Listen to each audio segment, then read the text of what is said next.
ខ្ញុំកណាសូមក្រាបថ្វាយបង្គំព្រះថេរានុថេរៈគ្រប់ព្រះអង្គនិងសូមជម្រាបសួរបងប្អូនជនរួមជាតិជាទីគោរពជាទីស្រឡាញ់ហើយក៏សូមជម្រាបសួរប្រិយមិត្តដែលកំពុងតាមដានការ live ផ្ទាល់របស់ខ្ញុំនៅថ្ងៃនេះផងដែរ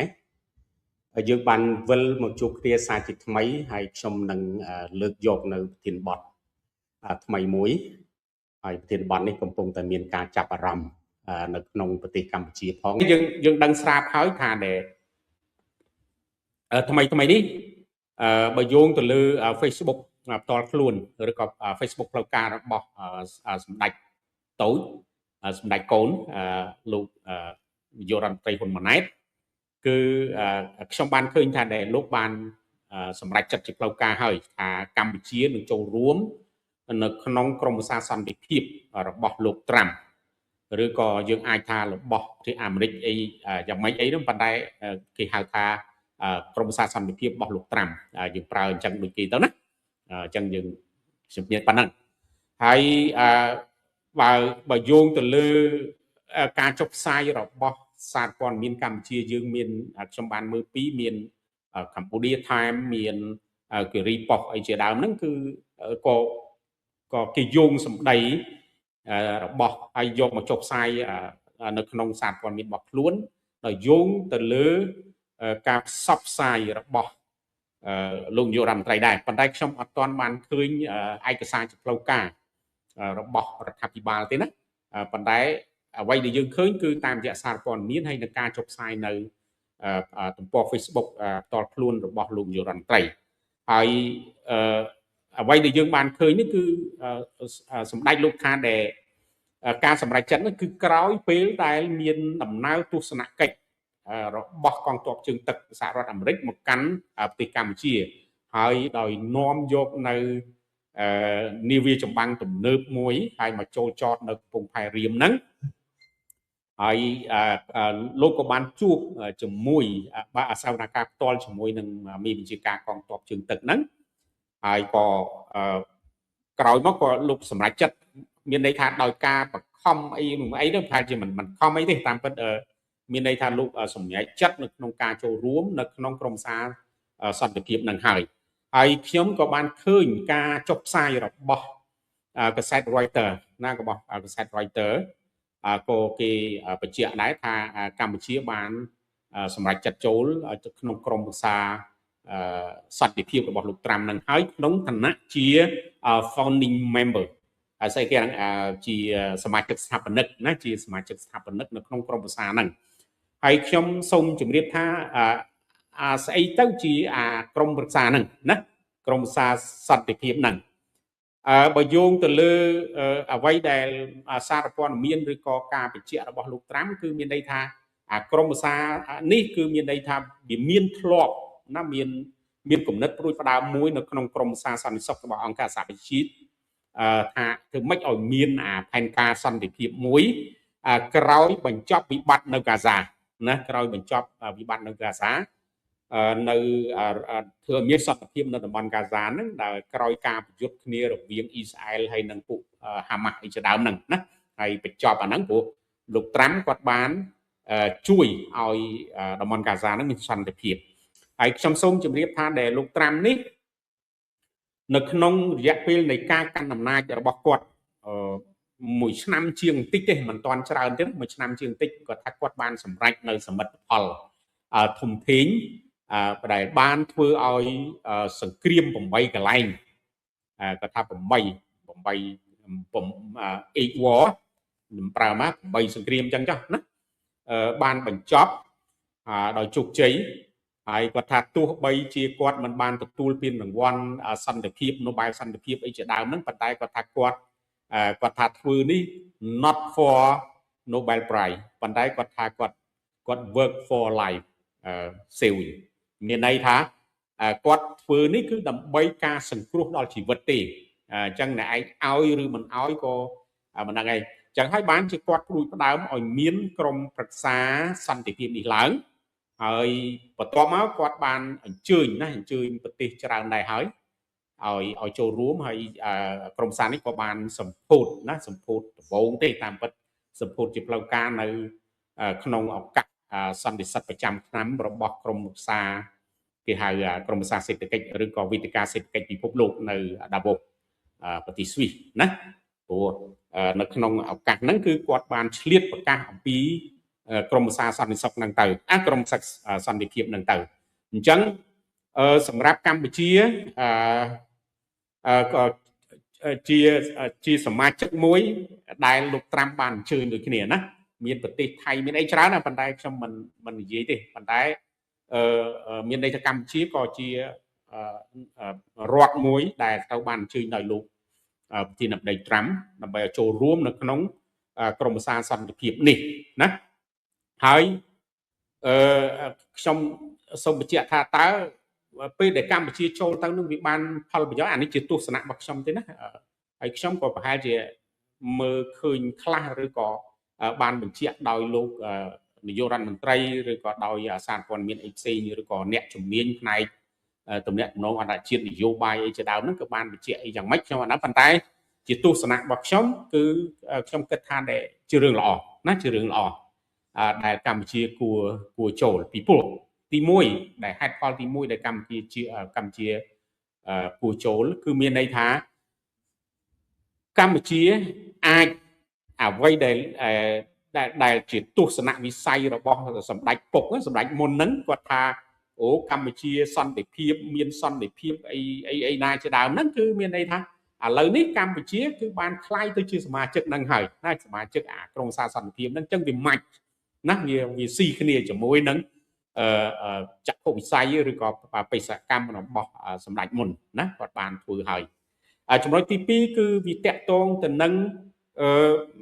វាបង្ហាញថាកម្ពុជាជាប្រទេសមួយជារដ្ឋមួយដែលបានចូលរួមចំណែកក្នុងការធ្វើឲ្យមានសន្តិភាពសម្រាប់មានរឿងចំនួនអីផ្សេងទៀតទៅអនាគតណាទៅអនាគតទៅបើសិនជាវាមានចំនួនអីណាផ្សេងមានន័យថាកម្ពុជាបានរួមចំណែកជួយធ្វើឲ្យប្រទេសហ្នឹងរដ្ឋហ្នឹងឬក៏ចំនួនហ្នឹងបញ្ចប់ឲ្យបានកសាងសន្តិភាពមួយអញ្ចឹងបានរួមចំណែកមួយណាជាអ្នករួមចំណែកមួយទី2ទី3គឺវាបង្ហាញថា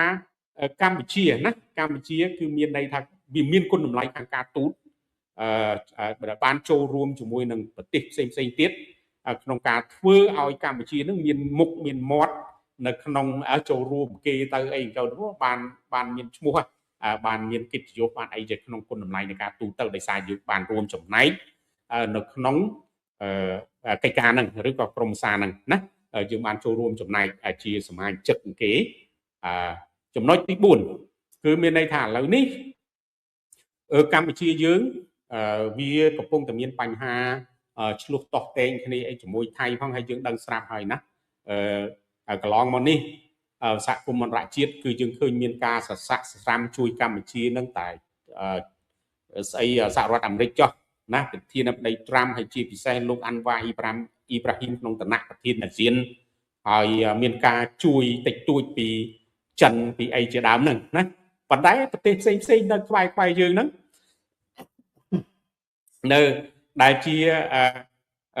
បងប្អូននៅក្នុងអាស៊ានអីហ្នឹងគឺដូចជាអត់មានឃើញណាអត់មានឃើញមានប្រតិកម្មជួយយើងអីធ្ងន់ធ្ងរហើយយើងទទួលរងគ្រោះយ៉ាងម៉េចអីយ៉ាងម៉េចហ្នឹងគឺវាដូចជាអត់ឃើញ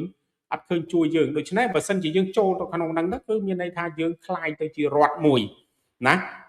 ដែលជារដ្ឋដែលរួមរស់ជាមួយគេ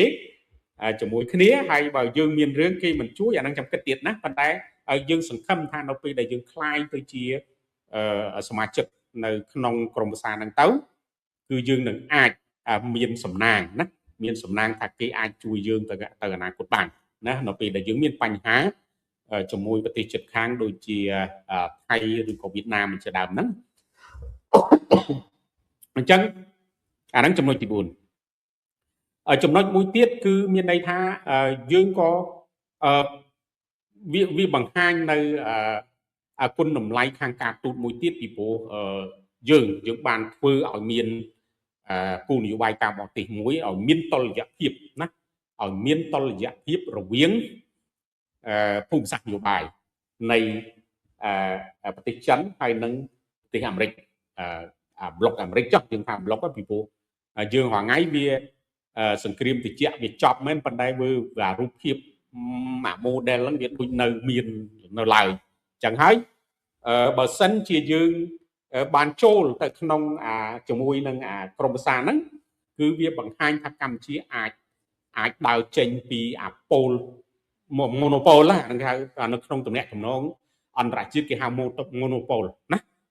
monopol ហ្នឹងគឺមានន័យថាប៉ូលតែមួយព្រោះយើងមួយថ្ងៃនេះគោលនយោបាយការបរទេសរបស់យើងបើយើងមើលឲ្យពិតប្រាកដគឺមានន័យថាយើងដូចវាទៅចិននឹងទាំងស្រុងដូចឪយើងធ្លាប់ធ្វើអញ្ចឹងឪយើងឪនុឪអីគេសែនអញ្ចឹងធ្លាប់ធ្វើមកអញ្ចឹងហើយដល់ពេលអញ្ចឹងទៅបើលោកនាយករដ្ឋមន្ត្រីហ៊ុនម៉ាណែតគាត់អាចធ្វើឲ្យមានតុល្យភាពនៅក្នុងតំណែងអន្តរជាតិគឺមានន័យថាជារឿងដែលល្អមួយសម្រាប់កម្ពុជាណាដែលអាចធ្វើឲ្យគេមើលឃើញថាយើងគឺមានន័យថាគោលនយោបាយការបរទេសរបស់យើងគឺមានពហុពលណាឥឡូវយើងថាទ្វេពលសិនចុះណាបន្តិចទៀតអាចទៅជាពហុពលអីទៅព្រោះអាចមានចិនមានរុស្ស៊ីមានអាមេរិកឬក៏មានអឺរ៉ុបអីតទៀតហ្នឹងអញ្ចឹងអាហ្នឹងគេហៅនយោបាយគោលនយោបាយពហុពលនៅក្នុងតំណែងអន្តរជាតិអញ្ចឹងសូមបងប្អូនយល់ប៉ុណ្ណឹងចឹងខ្ញុំថាវាជារឿងល្អហើយយើងត្រឡប់មើលស្ថានភាពបច្ចុប្បន្ននេះថ្មីព្រឹត្តិការណ៍ថ្មីនេះគឺនៅប្រទេសចិនកំពុងតែមានការដំណើរអំណាចគ្នារវាងនៅក្នុងចំណោមបកគុំនេះមានដឹកនាំកំពូលហើយមានឧត្តមសេនីយ៍ច្រើនទៅបានចាប់ខ្លួនឥឡូវនៅក្នុងចំណោម7នាក់នៅក្នុងគណៈកម្មការយោធាមជ្ឈិមរបស់រដ្ឋចិនហ្នឹងឥឡូវនេះសល់តែ2សល់លោកវិធានដីមួយអត់ទាន់ចាប់ខ្លួនហើយនឹងសល់មេតបមួយទៀតហើយមេតបហ្នឹងมันមានអធិបុលអីនៅក្នុងកងទ័ពទៅទៀតដូច្នេះយើងមើលទៅអ្នកមានអធិបុលនៅក្នុងកងទ័ពចិនគឺបាននេះដូច្នេះឥឡូវនេះក៏ប្រទេសចិនកំពុងតែមានបញ្ហាណាកំពុងមានបញ្ហាផ្ទៃក្នុងរឿងការដំណើរអំណាចរឿងអ្នកខ្លះថារដ្ឋាទម្លាក់រដ្ឋាបកមិនមែនរដ្ឋាយោធាទេណារដ្ឋាបកអីជាដើមហ្នឹងដូច្នេះវាជាឱកាសល្អសម្រាប់កម្ពុជាក្នុងការដោះឬក៏ក្នុងការពិចារណាកុំឲ្យវា monopol ណាកុំឲ្យវា monopol អញ្ចឹងយើងអាចមើលឃើញពីស្ថានភាពបែបហ្នឹងឬក៏កលៈទេសៈហ្នឹងឬឱកាសបែបហ្នឹងយើងអាចទៅចាប់សហរដ្ឋអាមេរិកឬក៏ចាប់ប្រទេសលោកសេរីអីផ្សេងទៀតដើម្បីធ្វើម៉េចឲ្យមានតុល្យភាពនៅក្នុងគោលនយោបាយការបរទេសឬក៏តំណែងអន្តរជាតិអញ្ចឹងខ្ញុំសូមមានមតិយោបល់ប៉ុណ្ណឹងมันមានអីច្រើនដោយសារតែខ្ញុំអត់ទាន់បានស្រាវជ្រាវដិតដល់ទៅលើខ្លឹមសារឬក៏អំពីគុណប្រយោជន៍នៃក្រមសារសន្តិភាពនេះប៉ុន្តែខ្ញុំសូមជម្រាបអញ្ចេះតែថាជាច្បាប់អន្តរជាតិបើបង្កើតស្ថាប័នអន្តរជាតិមួយវាត្រូវតែមានអ្នកស្ថាបនិកដូចផ្ដើមគំនិតដូចអង្គការសហប្រជាជាតិចឹងណានៅអង្គការសហប្រជាជាតិកាលពីបង្កើតហ្នឹងគឺក៏មិនមែនមានរដ្ឋជាសមាជិក192ប្រទេសហ្នឹងទៅបង្កើតហ្នឹងក៏មានស្ថាបនិកដែលពួកឈ្នះសង្គ្រាមហ្នឹងលើកទី2នេះដូចជាមានអាមេរិកកាំងអ្នកមេមានរុស្ស៊ីមានបារាំងមានអង់គ្លេសអីជាដើមហ្នឹងគឺដូចផ្ដើមព្រៀងណាព្រៀងខ្លឹមសារហ្នឹងទៅហើយក៏បង្កើតឲ្យទៅជារដ្ឋផ្សេងចូលជាសមាជិកបង្កើតជាអង្គការសហប្រជាជាតិទៅអាហ្នឹងតាមសិទ្ធិសញ្ញាអន្តរជាតិទៅណារួចហើយបង្កើតជាសរសេរធម្មនុញ្ញស្អីអីហ្នឹងអញ្ចឹងអានេះក៏អាចដូចគ្នាណាខ្ញុំមិនទាន់ដឹងប្រកាសថាតើវាទៅជាស្ថាប័នអន្តរជាតិពីព្រោះជាច្បាប់កាលណាបង្កើតស្ថាប័នអន្តរជាតិពហុជាតិអញ្ចេះគឺមានន័យថាវាទៅបង្កើតដោយសិទ្ធិសញ្ញាហើយណាត្រូវបង្កើតសញ្ញាប៉ុន្តែបើតាមខ្ញុំមើលត្រួសតាមព័ត៌មានដែលផ្សាយមកគឺលោកត្រាំអាចប្រធានជាមួយជីវិតហើយនៅក្នុងនោះមានក្រុមគ្រួសារគាត់កូនសារគាត់ជាពិសេសមនុស្សចំណិតរបស់គាត់លោករ៉ូបយ៉ូម៉ាកូរ៉ូបយ៉ូអីជាដើមហ្នឹងជាឬក៏លោកវ៉ូកុបអីជាអ្នកធ្វើការអចិន្ត្រៃយ៍នៅក្នុងហ្នឹងឬក៏មានអតីតនាយករដ្ឋមន្ត្រីអង់គ្លេសតូនី Blair អីហ្នឹងអញ្ចឹងខ្ញុំមិនដឹងថាអាហ្នឹងវាគ្រាន់ជាស្ថាប័នមួយដែលមានមនុស្សធ្វើការអចិន្ត្រៃយ៍ហើយរដ្ឋផ្សេងទៀតសមាជិកហ្នឹងពីព្រោះដូចជាឃើញនៅសហភាពអឺរ៉ុបដូចជាឃើញសហភាពអាហ្វ្រិកស្អីក្រមសហភាពប្រទេសអ៊ីស្លាមរដ្ឋអ៊ីស្លាមជាដើមហ្នឹងគឺ គេមានប្រធានបដូវវេនអីចឹងប៉ុន្តែក្នុងនេះក្រមសារសន្តិភាពនេះគឺយើងឃើញថាដែលលោកត្រាំគាត់ប្រធានមកជីវិតអីចឹងណាអញ្ចឹងមានន័យថារដ្ឋផ្សេងទៀតជាសមាជិកហ្នឹងអញ្ចឹងមិនដឹងទៅជាស្ថាប័នអន្តរជាតិហើយជាជំនួសដោយស្អីក្រមសារហ្នឹងអីជាមិនដឹងពីព្រោះខ្ញុំសូមរំលឹកបន្តិចមុននឹងបញ្ចប់ណាមិនភ្លេចបើយើងមើលប្រវត្តិនឹងបន្តិចទៅដូចថាមានន័យថាផែនការសន្តិភាពនេះគឺវាកើតចេញពីតំបន់កាហ្សាអីដែលក្រមប្រសាសន្តិសុខរបស់អង្គការសហជាតិផ្ដួចផ្ដើមឲ្យគំនិតឲ្យមានអីចឹងណាហើយលោកត្រាំក៏យកហ្នឹងទៅយកមកធ្វើកិច្ចការហ្នឹងដើម្បីឲ្យវាមានជានិរន្តរភាពឬក៏អចិន្ត្រៃយ៍ជាស្ថាប័នអចិន្ត្រៃយ៍អន្តរជាតិអីជាដើមណាអញ្ចឹងសម្រាប់ប្រទេសកម្ពុជាដែលចូលទៅ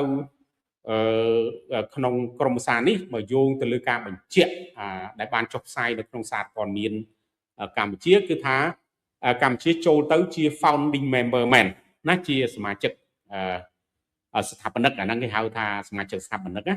not permanent member មិនមែនជាសមាជិកអចិន្ត្រៃយ៍ទេដូច្នេះ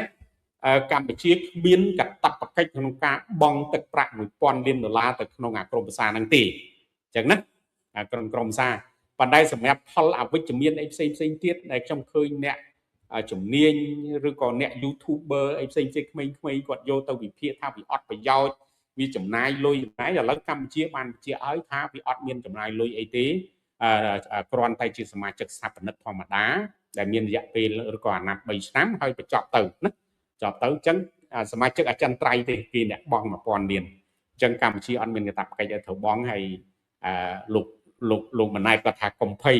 យើងក្រយើងអីទាំងយើងធ្វើត្រឹមប៉ុណ្ណឹងបានណាអញ្ចឹងទោះបីជាប៉ុណ្ណឹងក៏ដោយខ្ញុំក៏ក្នុងនាមអ្នកសិក្សាស្រាវជ្រាវហើយជាពិសេសអ្នកមានចំណេះដឹងផ្នែកខាងគោលនយោបាយការបរទេសឬក៏ទំនាក់ទំនងអន្តរជាតិនេះខ្ញុំលើកទឹកចិត្តណាខ្ញុំសូមលើកចិត្តហើយថាកម្ពុជាគួរតែចូលទៅក្នុងអង្គការនេះឬក៏ស្ថាប័ននេះអញ្ចឹងសូមបញ្ចប់ប៉ុណ្នេះតែមុនបញ្ចប់សូមបងប្អូនជនរួមជាតិមេត្តាជួយ Subscribe Channel YouTube របស់ខ្ញុំហើយនឹង Follow Page របស់ខ្ញុំម្នាក់មួយផងដើម្បីខ្ញុំមានលទ្ធភាពក្នុងការបន្តធ្វើវីដេអូដើម្បីចែករំលែកចំណេះដឹងដល់បងប្អូនប្រិយមិត្តតាមដានបន្តទៀតសូមអរគុណសូមជម្រាបលា